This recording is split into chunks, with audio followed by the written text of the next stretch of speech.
YouTube, it's Emily. I hope you're having a wondrous day. This message is a part 2 to a message on clairsentience, and if you'd like to see the first part of this video, you can go back. I was in the midst of giving the message when my dad called and needed help, and so I was unable to give the full message about clairsentience, but I think it's really important because a lot of people's clairsentience is expanding and becoming more present in their consciousness at this time. And as somebody who has lived my whole life with a lot of clairsentience, I have a lot of insight into the best ways to, well, it took me, truthfully, I think it's a really difficult spiritual intelligence, and it took me a really long time to understand it because it is actually quite complex. But I think just beginning to teach, how you know what you're feeling and why you're feeling it and what to do about it, etc. So I have 2 more stories that I was hoping to share. Again, you can go back and hear the first part of this message. It's just the message right before this one. And I think this will be my last message for a considerable amount of time. I'm not sure how long. I just feel like taking a little break. But I have put out a lot of messages the last couple weeks, and they don't have very good views because I'm pretty sure that I say every word that you're not supposed to say and get a ding for. But it doesn't feel in alignment to have to restrict my speech. I really believe in freedom of speech. And yeah, so I don't know, maybe there's a way to call certain things the circus rather than the bleh, but as a bit.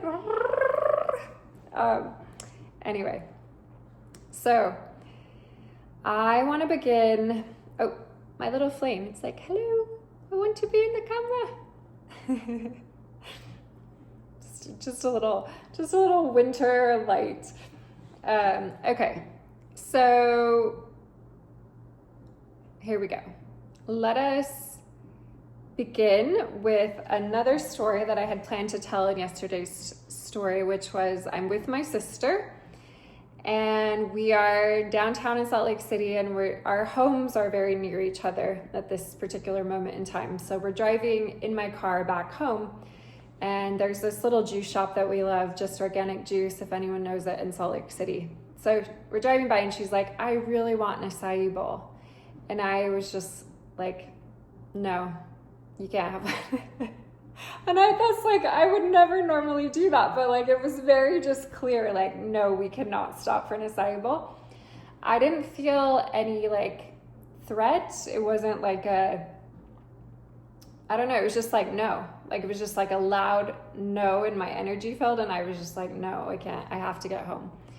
So I go, at the time I was living in an apartment complex where it had a parking garage. You had to wind down and get in your car and take an elevator up and all the things.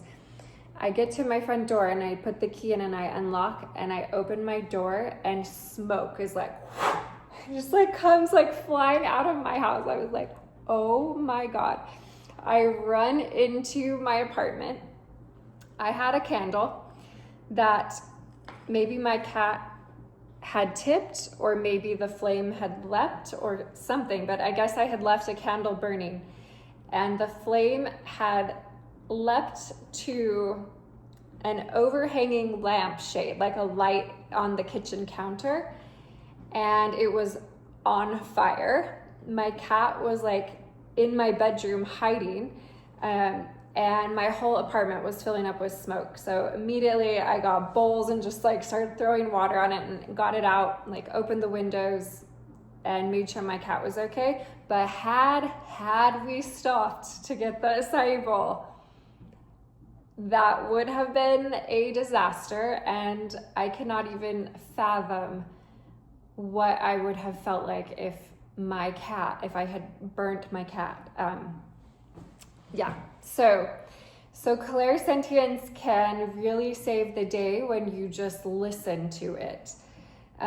Okay, now one other story I want to share with clairsentience is something memorable is, okay, you're on the plane, you got your ticket, you're like, oh fuck, I'm in 33D.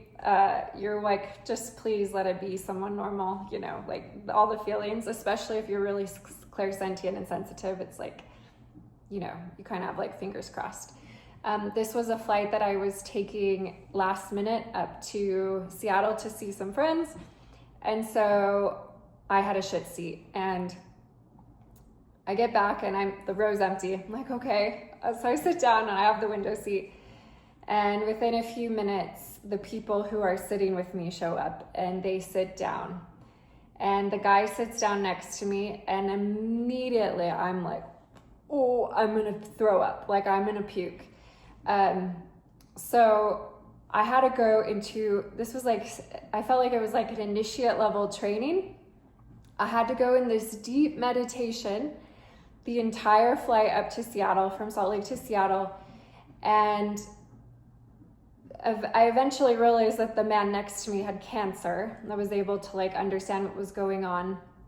He was dying, and I have the gift of purging, which many clairsentient people have. I don't really recommend having it, but the thing about clairsentience is it's not like you can't not feel. Like it's a type of intelligence. And I was trying to explain this to my little sister the other day, because my niece Margot is like either this like just angelic angel, or she is like just like a bat from hell. And it's one or the other. And I was like telling her, like, when she starts acting like this, you need to cut all of her energetic cords. And my sister was saying, well, I don't want to cut her energetic cords. And I'm like, okay, I will just cut the cords, like all the time, just cut them. I've learned to do that. And it doesn't stress me out to cut a cord. Like cutting a cord with my mom, it's not a bad thing. I was trying to tell my sister this is like, if my mom and I have a loving relationship, we're naturally going to record and rebond. It's just oftentimes, hi Dad. I interrupted you. Yeah, you're always interrupting me. And we're back. Apparently my dad does not want the clairsentient message to hit the internet. It looks like it's like, what, 5 p.m. or something? It's not. It's like mid-afternoon. So I didn't think that he would have such impeccable timing again. Anyways, I want to continue. So we were talking about cutting cords and how cords naturally reconnect and rebond. And so there's really, as a clairsentient person, what do you do when you're trapped in a plane and the person next to you is very ill and sick, and your body's just wanting to purge the energy? It was a exercise in like intentionally finding God in all things. When they say that like yogis will put like a dead rotting body in front of them and meditate like right in front of the dead rotting body, and like sometimes being in something nasty can actually like enlighten you and bring you to God. It kind of felt like it was like one of those trainings. So it can be difficult to have so much more sensation, and just the amount of information that you can receive by having like a really well-developed clairsentience can be of such a benefit to your life, because it allows you to, when you're going into decision-making processes, and I found it also useful. There's so many useful things, but it is also a difficult experience, because and I'm such a fan of like going up the mountain and getting in the cave and doing your whole like hermit era, because my hermit era allowed me the experience of just being alone within my own energy field, and without having like a prolonged period of time where I was just in my own energy. and really getting to know myself in a space of freedom and joy and peace, and just understanding my energy. And then now it's so much easier when I'm out and about in the world and I start feeling something. I'm like, oh, that doesn't belong to me. But before, in the first part of my life where I had never really spent like a considerable amount of time alone, I did not yet understand what is mine and what is not mine. I just was feeling everything and feeling like everything was mine. And it can be deeply overwhelming. And so, I hope that this message is helpful for anybody who is experiencing a heightening of your clairsentience. And now I feel quite to the point where I just feel really strong within my own, I'm going to call it the cosmic egg, but I really do just feel strong within my own auric field. And I've learned and tried different tactics. I actually have a girlfriend who also is deeply clairsentient, and we've been kind of doing experiments of like, well, how could we shield ourselves, or what is this way, and all this stuff. But at the end of the day, it doesn't really seem to work that well. It's like you still are just feeling, especially when you have an open heart. And actually, okay, I could share another story of clairsentience. People will often around you really just open up. Like they will just, and it's because your energetic field as someone with really powerful clairsentience actually opens up the energy of any place you go. Like I was talking about my experience in the wand shop in Glastonbury. And, I have gone back to that moment in my mind hundreds of times because I've just never felt somebody's energy field like that. And it was, it so matched what other people were often explaining my energy field does. But, when you live with this very deep connection to the heart and feelings within your own presence, when you get with other people, you'll actually help them feel. And some people will get angry and like they will actually not like what they feel in your presence because they're not used to feeling it. If there's somebody who's super distracted or super numbing or whatever, and you get with them and they're going to start feeling like every time I go take my grandma out to lunch, she cries.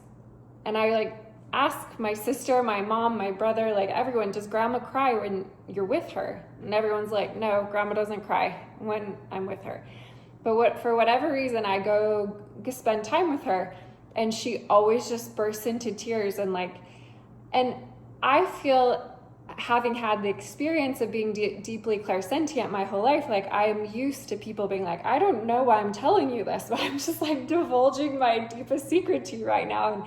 And you just kind of are this safe space to hold space because you can feel it. I mean, you can feel past anything that's not loving, and you can actually feel the ultimate loving nature of all things. That's just the best way that I can describe it. So there is like this unconditional just acceptance of what is for people. And also, yeah, I think too, until I realized that,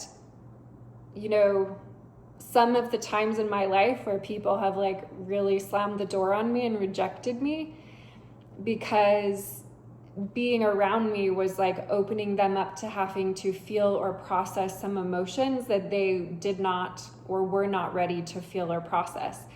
And so that has been deeply healing to also learn that and realize like sometimes it's just beautiful. Like I used to, as a sensitive person, feel quite hurt when I repelled people away, but now I see my repellation of people as something that is just my strong field. And, if people aren't aligning with your field, then they naturally are repelled away. And it's really God's way of protecting you. There's that cheesy saying like rejection is protection. I actually think that it is. It is a way of preserving your sensitivity and allowing you to actually be a person that can live with a really open heart.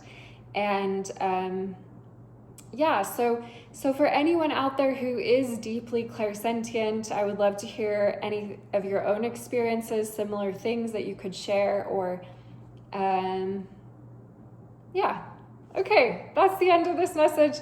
Maybe I'll do more talks on clairsentience because it's something I'm deeply familiar with as time goes by. But happy solstice to everyone. I hope you enjoy your holidays and have a Merry Christmas if you celebrate, or Happy Hanukkah if you celebrate Hanukkah, or all the different holidays. I know there's so many out there, and just sending some love and peace and joy to everyone at this time. Much love.